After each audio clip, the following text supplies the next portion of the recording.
Hi everyone and welcome back to my channel, and in today's video I wanted to give a backstory about my infertility journey so far. So in the previous video I kind of just did a brief little intro to the channel. So in today's video I kind of just want to tell you my journey throughout this whole fertility process, what I've done, and where I'm at now. So if you're interested, then just keep on watching. Let's take it back to October of 2016. That's when my husband and I got married, and we initially didn't want to have kids for like a whole year. Now, really quick, if I can go back and tell myself that it was not going to be that easy, I'd probably be like, let's start trying now. But I really thought it would be easy. We decided to try. So we got married in October of 2016, and we decided to start trying in March of 2017. Now looking back, I wish that they would teach us in school that just because you have unprotected sex does not mean you'll get pregnant, because I had no idea. I thought, okay, we're not having protected sex. I'm going to be pregnant this month.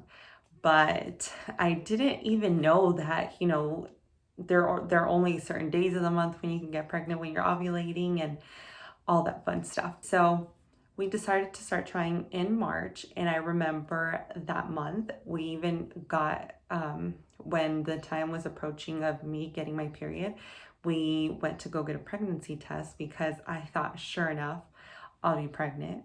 And of course, that was not the case. So month after month came, and I wasn't testing every month, but yeah, at some point in October, I had my yearly checkup with my gynecologist, and I brought it to his attention, and I told him that we had been trying to get pregnant, since March already. And he was like, oh, the normal couple or the healthy couple gets pregnant within a year. So, just wait till you hit that year. And he's like, but if you want, for now, we can do some basic blood work and just kind of see where you're at. And so they did that, and everything came back normal. And I remember leaving the doctor's office with like such relief. I was like, okay, no, there's nothing wrong with me. And also, mind you, at this point, I still had no idea that, men can also be the cause of infertility. And so when he checked me, I thought, okay, and he said everything was fine. I felt such a sense of relief. And I remember like I even cried when we left the doctor's office because I was like, I feel so relieved. And nothing happened.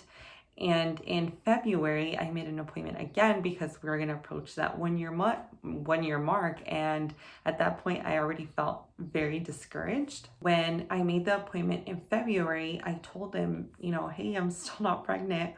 And I thought he would have, started me off with like Clomid or Letrozole or do more, other tests, and he didn't. So he just said, I'll just refer you to a fertility clinic. And so he did. And when I searched up that fertility clinic, they had really bad reviews. So I was like, I'm not going to go to this fertility clinic. So I decided not to. And I went to get a second opinion from another gynecologist. This new doctor, you can tell she cares a lot about her patients, because when I went to her and I told her, so I got the appointment for March, and when I went to her, I had told her, we haven't been able to get pregnant, and they did basic blood work. They said everything was fine. And she's like, okay, make sure your husband gets tested, and we are going to do more in-depth testing. And so my husband went to go get checked, and everything came back good on his part. And the doctor, she did more blood work, and she also did the HSG, I believe, where they check if your fallopian tubes are blocked. They just insert the dye, and everything was fine once again.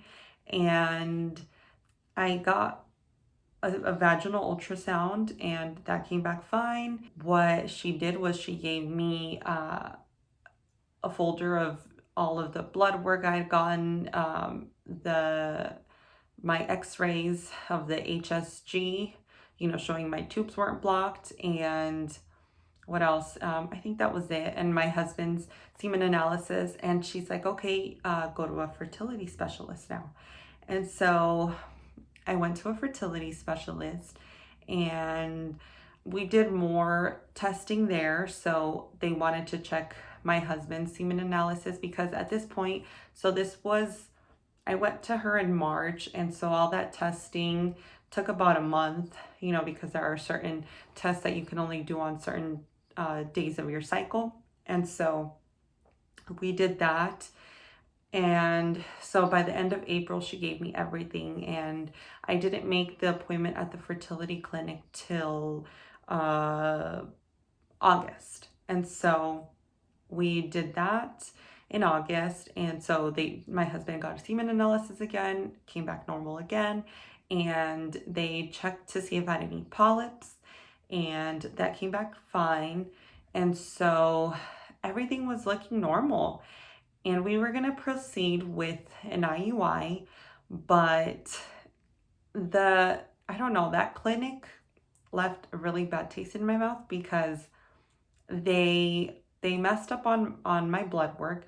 They sent me to go get a genetic testing, and they took out like 10 vials of blood. Oh, it was torture, because at some point, like, I guess I was dehydrated. I wasn't producing any more blood, so they had to switch arms. And yeah, I don't know. I wasn't happy with that clinic. So at this point, this is August of 2018 when we had gone to the fertility specialist. So last year, now 2019, we decided to jump right in and start doing, any fertility treatments. And fertility massages are very common in the Hispanic or Mexican culture, I shall say. I'm not sure if it's in the Hispanic culture, but I know for Mexicans, it's very common. So I did a fertility massage in February of 2019. And so the lady was like, oh, what did she say? She said, your uterus is kind of pulled to the side a little bit. She's like, let me put it back in place. And so she massages, my uterus, and she also does like the cupping thing, and she has me drink a tea for like the next 5 days. And that didn't work. And so I decided so that was February. And then in April, my husband and I decided to do an IUI, and we moved to another clinic, and we did an IUI, and that was not successful. And I'm gonna make another video about my IUI experience. This was April, and then we decided to do a timed intercourse in May. That didn't work. And then in July, we decided my brother, he was like, hey, I found some lady who does fertility massages.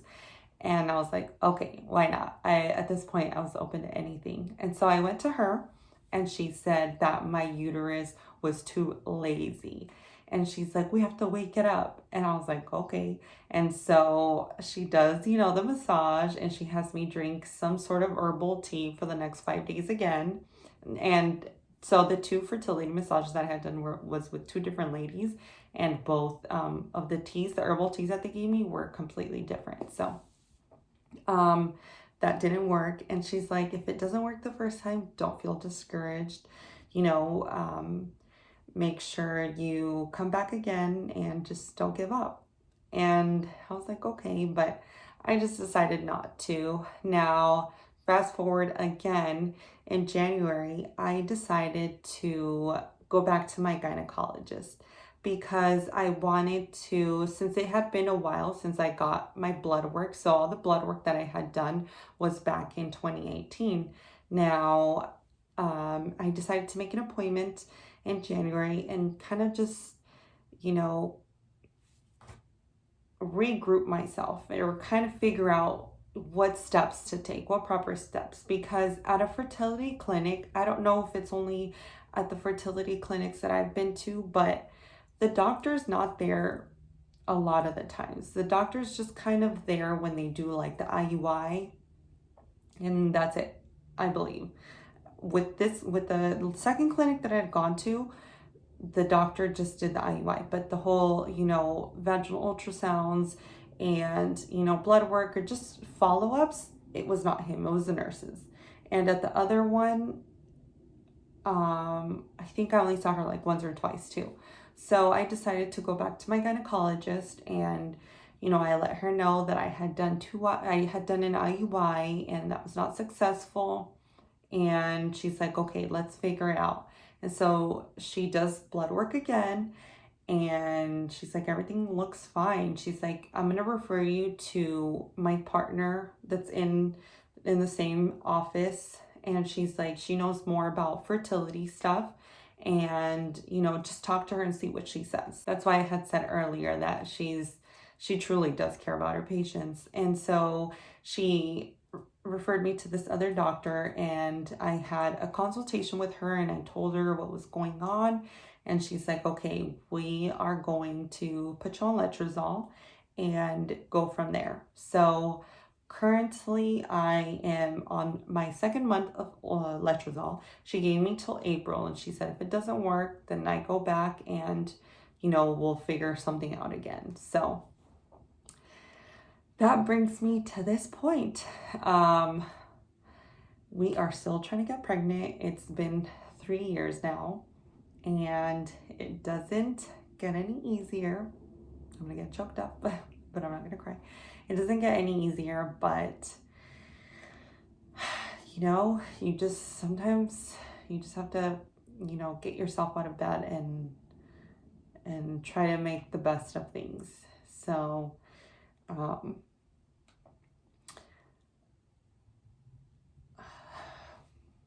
So that was basically it. That was my infertility journey so far. I hope you stick around, and next video I will probably talk about my IUI experience.